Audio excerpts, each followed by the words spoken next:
आदाब, नमस्कार। आप देख रहे हैं सिमना न्यूज। मैं हूं आपके साथ गुलफशान अंसारी।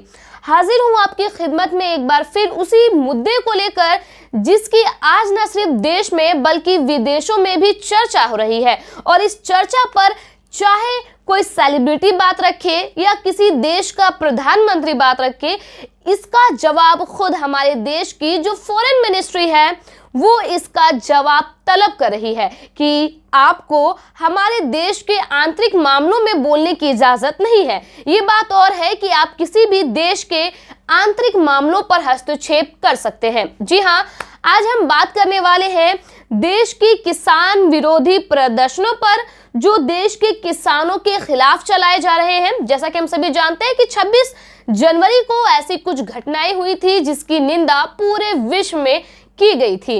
ये घटना थी लाल किले पर तिरंगे के अलावा किसी और संगठन से जुड़े झंडे को लहराने को लेकर, फहराने को लेकर, जिसकी पूरी विश्व भर में निंदा हुई। और देश के जाने माने सभी लोगों ने, जिसे देश के महत्व के बारे में पता है, जो देश की अस्मिता और देश की पहचान से रूबरू है, उन तमाम लोगों ने इस कार्यक्रम की और जो ये घटना हुई थी इसकी निंदा की थी।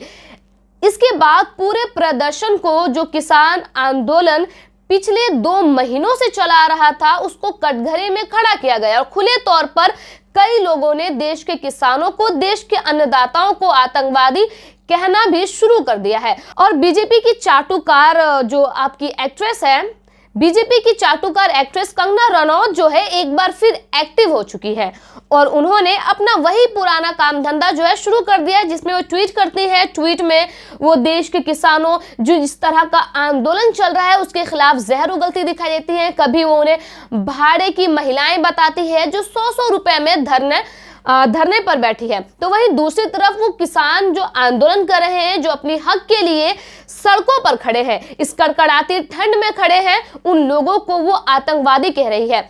एक बार फिर से इस पूरे एक्शन का जो रिएक्शन बनता दिख रहा है वो कहीं ना कहीं न सिर्फ मोदी सरकार के लिए बल्कि पूरे देश के लिए चिंता का विषय है, क्योंकि अब इस मामले पर न सिर्फ देश बल्कि विदेशों से भी प्रतिक्रियाएं आनी शुरू हो चुकी है।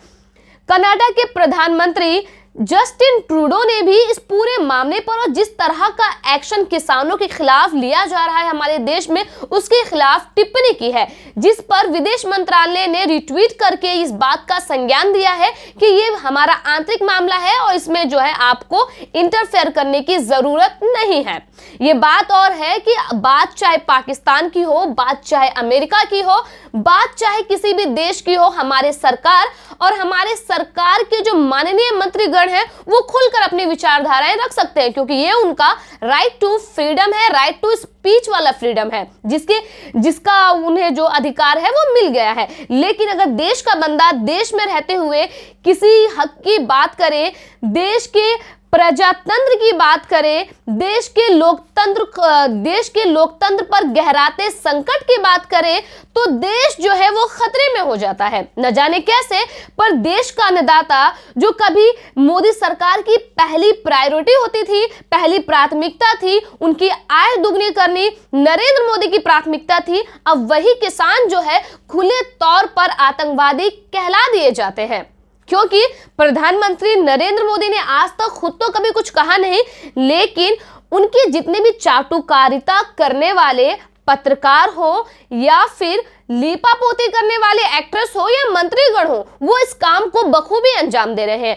बीजेपी का प्रचार तंत्र जो है वो एक बार फिर से एक्टिव हो चुका है और इस बार इनके निशाने पर सिर्फ भारतीय नहीं, सिर्फ वो लोग नहीं हैं जो इस देश में ऐसी सरकार चाहते हैं जिसके मूल में लोकतंत्र हो और ऐसी सरकार चाहते हैं जो लोकतंत्र के अकॉर्डिंग काम करे, बल्कि अब इनके निशाने पर वो लोग हैं जो विदेशों में तो हैं लेकिन देश के और देश का जो सुप्रीम है, मतलब प्रधानमंत्री नरेंद्र मोदी के एक्शन के खिलाफ बोलने लगे हैं। जी हाँ, वही प्रधानमंत्री जिनकी प्रशंसा न सिर्फ देश में होती थी बल्कि विदेशों में भी उनकी प्रशंसा की जाप जो है आप सुनते रहते थे अक्सर। और जस्टिन ट्रूडो ऐसे प्रधानमंत्री हैं जिन्होंने अपने प्रधानमंत्री नरेंद्र मोदी से मुलाकात की है। उनकी जो मुलाकात की जो फुटेज थी वो भी सोशल मीडिया नेशनल मीडिया में जमकर उसने सुर्खियां बटोरी थी। बावजूद उसके जब वही प्रधानमंत्री नरेंद्र मोदी के किसी एक्शन के खिलाफ अपनी आवाज बुलंद करता है या एक मैसेज ट्वीट करता है, तो प्रधानमंत्री का जो प्रचार तंत्र है वो किस तरह से उनका बाइकआउट करता है, आप ये भी देखिए। जैसा कि हम सभी जानते हैं कि 2 महीने से जो प्रदर्शन है वो शांतिपूर्वक चला रहा था, लेकिन 26 जनवरी को हुई एक घटना ने पूरे आंदोलन की दशा ही बदल दी। अब लोग जो है तिरंगे को माध्यम बनाकर देश के किसानों को एक तरफ कर एक बार फिर तिरंगा रैली स्टार्ट किया गया। किस लिए? ताकि इन देशद्रोहियों को, माफ करना मैं ऐसे शब्दों का इस्तेमाल कर रही हूं क्योंकि ये वो शब्द हैं जो आमतौर पर आज जो है बीजेपी का प्रचार तंत्र जो है इन शब्दों का इस्तेमाल कर रहा है। वो खालिस्तानी का टैग उन्हें पहले ही दे चुके थे, अब खुले तौर पर उन्हें आतंकवादी तक कह रहे हैं। बड़ा ही गंभीर विषय है कि आज हमारे देश की सरकार किस तरह प्रदर्शनों को दबाने के लिए किस तरह के अनावश्यक पावर का इस्तेमाल कर रही है। क्या किसी लोकतांत्रिक देश में लोगों की आवाज को दबाने के लिए इस तरह की कार्यवाही करना उचित है? शायद यही वजह है कि भी हाल ही में हुई कुछ घटनाओं ने पूरी दुनिया को इस ओर मुतवज्जो किया है, इस ओर उनका ध्यान केंद्रित किया है कि किस तरह भारत में किसानों की आवाज को दबाने के लिए एक प्रोपेगेंडा तैयार किया जा रहा है ताकि उनकी आवाज को दबा दिया जाए, इस हद तक दबाया जाए कि वो खुद ब खुद इतनी कमजोर हो जाए कि उनकी आवाज किसी के कानों तक ना पहुंच पाए। जब हम बात करते हैं बीजेपी सरकार के आईटी सेल या प्रचार तंत्र की, तो एक नाम जो है हम सबके जहन में खुद ब खुद आ जाता है, क्योंकि जब से ये प्रदर्शन स्टार्ट हुए हैं तब से एक सेलिब्रिटी है जो अपने आप को झांसी की रानी तो समझती है, हालांकि उन्होंने किरदार निभाया था, लेकिन फिर भी वो इस तरह से अपनी राय को व्यक्त करती है जैसी उनकी राय हम सब के लिए मोटिवेशनल स्पीच, मोटिवेशनल क्योटो की तरह काम करने वाला है। बीजेपी की सबसे चाटुकार अभिनेत्री कंगना रनौत ने एक बार फिर से ट्विटर के जरिए ट्वीट कर किसानों को आतंकवादी करार दिया है। न सिर्फ किसानों को आतंकवादी कहा है, बल्कि हमारे देश को एक कमजोर देश का लक़ब दिया है। तो देश की अस्मिता को चोट नहीं पहुंचाने की बात करती है वही कंगना रनौत हमारे देश को, जो एक लोकतांत्रिक देश है, जो धर्मनिरपेक्ष देश है, जो इस दुनिया का सबसे बड़ा लोकतांत्रिक देश है, उस देश को कमजोर भारत बता रही है। कंगना रनौत ने ये ट्वीट रिहाना, जो एक बहुत मशहूर गायिका है पूरे विश्व में, उनके ट्वीट को रीट्वीट करते हुए कहा है।